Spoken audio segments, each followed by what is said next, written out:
Baruch atah Adonai Eloheinu melech haolam asher k'dashenu b'mitzvotav v'tzovenu l'asok b'divrei Torah. Blessed art thou, Lord our God, King of the universe, who sanctifies us with thy commandments and commanded us to engross ourselves in the words of Torah. This Torah portion is called Terumah, and it's about the offerings that they gave for the building of the tabernacle, the Ark of the Covenant, the table for the bread of the presence, the lampstands, the tabernacle itself, the framework, the curtain, the altar of burnt offering, the court and its hangings. There's a lot about this Torah portion that maybe it seems mundane. It seems like, it almost sounds like you're reading plans for a building. And I mean, it's like you are reading plans for a building. And it gets very complicated. It's immense that you try to put these figures into your mind and to think of what materials they were using and how this came about. Well, in fact, this Torah portion is extremely immense in the levels of philosophizing that you could go through in it. But it's not about so much. It's not even about philosophizing. It's about the heart, and it's about the heart of God. And He commands us to do these things if we remember to build these things for Him, to build the altar for Him, to build the tabernacle for Him, to build the ark for Him. And when He commands us to give it, He says, however our heart moves us. What's a big topic when it comes to something like this is everything really changes in this Torah portion. The Torah, everything from Genesis up until this point, everything really changes. And that's not what I want to focus on, complete this commentary, exactly what those changes are. But there's to a certain extent, a very core culmination that happens here. A very radical change that happens here.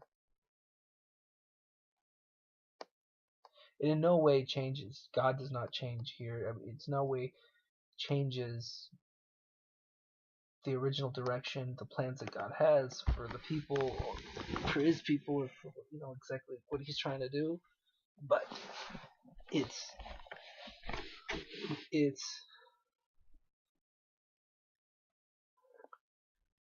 in looking at how this is being achieved that really I want to talk about the commentary. One of the first things I want to talk about in this commentary is the fact that He tells us to give what our heart leads us to give, and that this is going to be a place of His presence. I want you to think about if you're married, or if you have a friend, or even yourself, and how you are around other people. And I want you to first think about the fact that you can physically we live in a physical world. So in a physical world, where we are, that's where our presence is at. That's the world that we live in. But with God, even though God is everywhere, his presence can be felt more in certain places, and where he selects to put his presence, where you can feel his presence more, is in this place. And it just so happens that this is the place, the exact place that Jacob has his dream about the ladder and about being able to ascend, and the descending and ascending from heaven to earth from this place. And God's, and if you read it in Hebrew, it actually says he's standing beside him next to this ladder. And so it makes a big difference. It makes a big difference to be able to feel his presence more. It not only says that we as a people, or we personally, have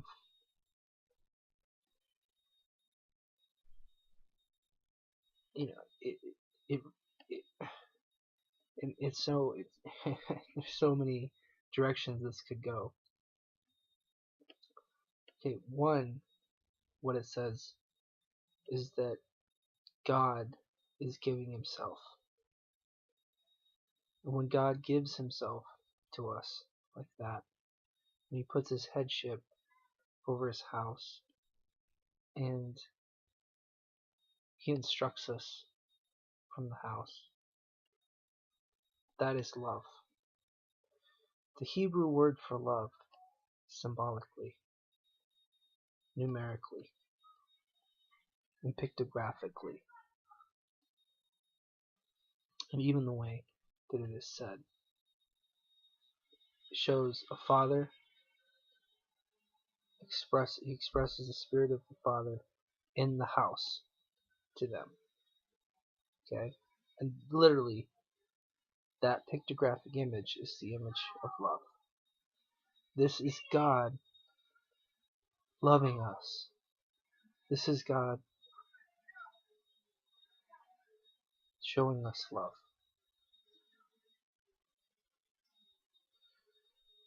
And also, from a personal perspective, he says, let them all give according to, if they want to give, to give from their heart. He doesn't just say give. He doesn't say tithe. He says, give according to your heart, according to what you want to give. It's free will. It's giving with your heart. Have you ever given somebody something because it's like, geez, I better give this person something, so they don't starve. This person needs to eat, so you give them some money. You just make a right choice. You just do something that you think you'd want somebody to do for you. You do something because it's nice. But this giving that God is talking about is when you're actually putting your heart and your soul into the giving. And if you want to give, then you give. And then in that giving, you've actually put a part of yourself in that giving. So if you could imagine what that was like, it's incredible. Here God instructs them. But now on another point, in this giving, you're not just giving anything. You're giving the silver, you're giving the gold, you're giving the most important items. The acacia wood was actually one of the, and still is today, one of the greatest items that you could buy. Its uses are just unbelievable. They're immense. You'd be hard pressed to find a piece of wood or anything growing in nature that has as many uses as acacia wood. And I don't need to stress gold. But these are things that they could give, and these are things that God said he wanted to be given. The belly, these were the instructions. And it was to be laid with gold on the outside and the inside. And you could teach a whole series on that.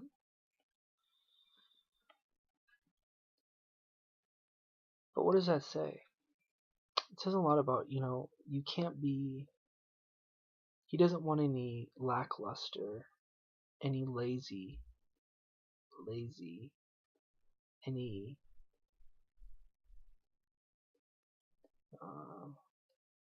half-hearted. He doesn't want this to be anything that's being levied. He doesn't want this to be like a tithe. This is something that's truly from our heart to him, and obeying his instruction. And when you think about this ark is designed with the cherubim. The first time we hear about the cherubim is in Genesis, which means the ever-moving, swinging, fiery sword that guards the Garden of Eden, where God's presence is. So God is saying, my presence is going to be here, and he tells him to make the ark with the cherubim on it.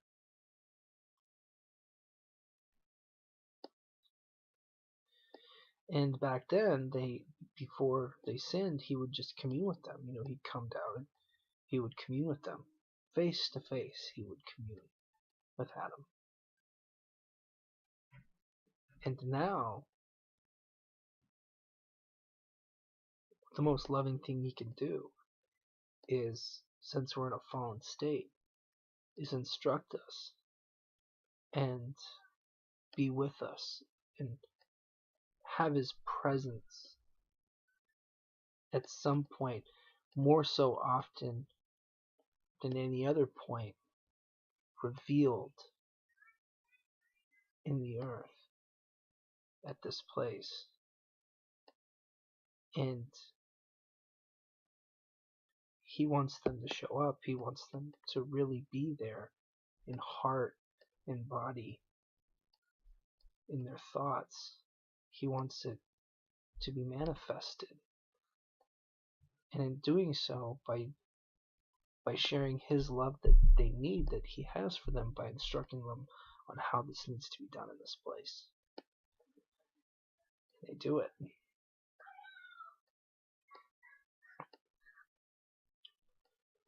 One of the biggest things that you can ask a mother, father, a child, cousin, brother, sister, one of the things that you could ask them that would be, what really defined, how much this person loved you, and how much they really cared for you. And if it was a father or a husband, a spouse, a mom, it would be that she was there, or he was there. They chose to be there. They didn't go to the bar on the weekend. They didn't just go out with their buddies every weekend. They didn't come home late because they were shopping every single night excessively. Okay? They didn't. They chose to not only be there in that space, but to be in that room, to be at that table or in the bed or on the couch or in the yard, whatever. They were there, and they had something to give. And when they gave it with all of their heart. And they were involved in your life to the point that it was like you guys were almost one. You were a family. You were a husband and a wife. You were a brother and a sister. You were close.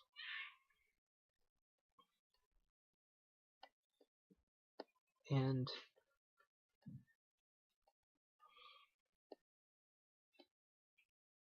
that was that in this commentary has really touched me, is the fact that this is a huge point in time. This is the first time that God is getting as close to the level as he did in the Garden of Eden. And he's come down to this world. He's going to make a place. He's chosen a place where his presence is going to dwell. And he gives them the opportunity to give their hearts, their heart is moving them to do, and be involved in this moment.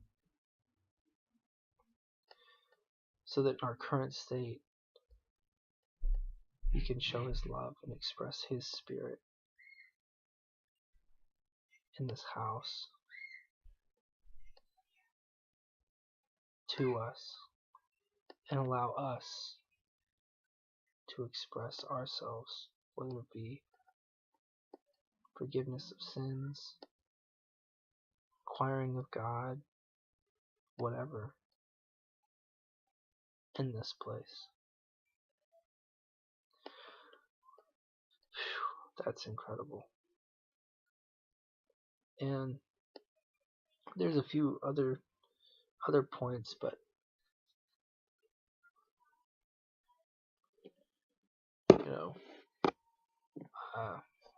I'll leave it. I'll stop with that actually, because we're almost at 20 minutes here.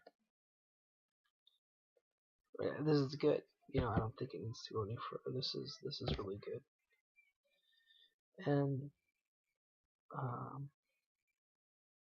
Shabbat Shalom.